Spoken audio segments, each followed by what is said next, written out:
Alright everybody, today I got the day off, so I thought I would make some soil blocks. This is the new thing this year, trying it out.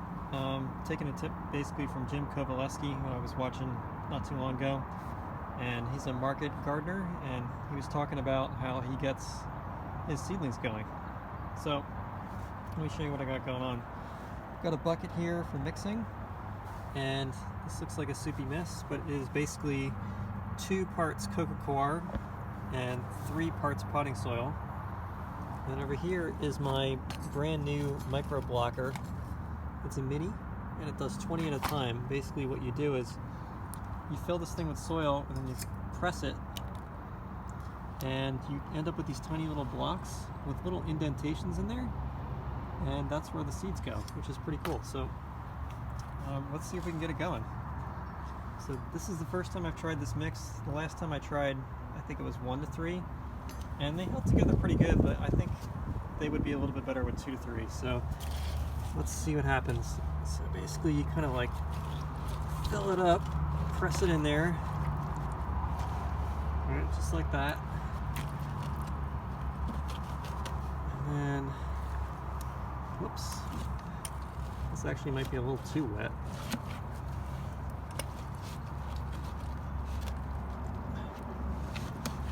I have to get my hands in there.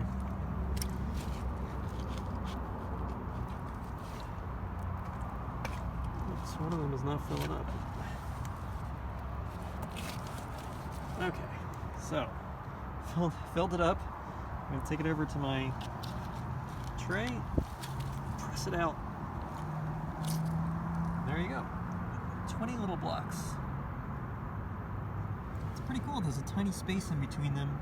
And that space is where there's a bit of an air gap, and the roots of all the seedlings, they colonize the square, and then they stop where the air gap is. So unlike, say, plastic pots, they don't wrap around, which is pretty cool. So from what I heard, and I haven't tried this, this is my first year trying it, they should transplant easier with less transplant shock.